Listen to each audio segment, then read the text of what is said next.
national citrus industry. What solutions are you excited about for the future of biosecurity?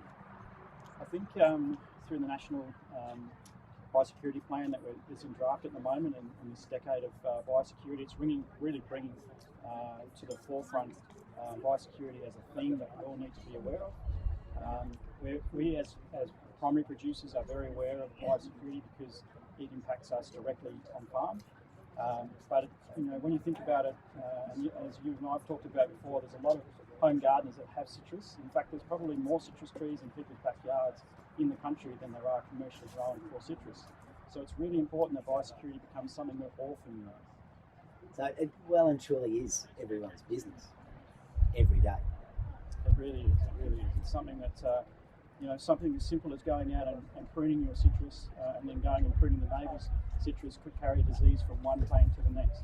And if we're not aware of that as a community of gardeners, as a community of people that enjoy eating citrus that's grown in Australia, whether it's in our environment, those things need to be at the forefront of our mind. We didn't really know about melanomas before, but now we've done a lot of work behind understanding what skin cancer is and why you need a slip-stop slab. That kind of theme needs to come through in how we approach biosecurity. How do you see the Decade of Biosecurity making your life better?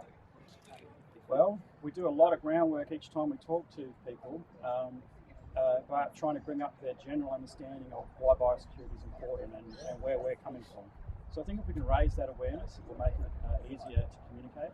And I think having a plan is one thing, but having funding and a focus by government is another. And we struggle as an industry, as much as we might have access to funding, it's difficult to focus that funding. So I think if there's a national biosecurity plan and there's a decade of biosecurity, then we've got a lot more focus on bringing funding to achieve the results that we're trying to achieve. Without the resource, without the capacity, it's very difficult for individual industries or the community to actually act on the things that we need to do. What's the most noteworthy biosecurity incursion you've seen? Well, Costa, I've only been in my job about 5 years, but 5 months into my job, we had a citrus canker incursion, and that was very, very significant for our industry. It happened in an urban environment in the Northern Territory in Darwin. So as I was saying to you earlier, the urban gardener became part of our biosecurity response, and getting that information out to the community about why it was important to let us know where they had citrus plants so we could come and inspect them. So engaging with the community was really, really important. Finding out where they had citrus plants so we could come and inspect them was really key to the eventual eradication that we had.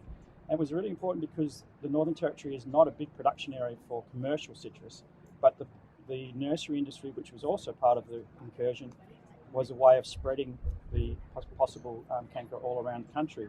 So we all had to work together, community, other industries, our industry and the nursery industry, government, both state, territory and federal. And there was a lot of, we need to bring a lot of communication that wasn't an experience of previous responses before. And so we brought together a stakeholder group that incorporated all of the national industry as well as the locals, and also engaged really closely with community so they knew why it was important to respond. And that was very, very significant, and it's really set the trajectory of my CEO reign, I guess, and why I've gotten involved so deeply in biosecurity. I don't have a background in it. I don't have a degree in any of the sciences that help biosecurity, but I have a passion to make sure that our industry is prepared as it can be.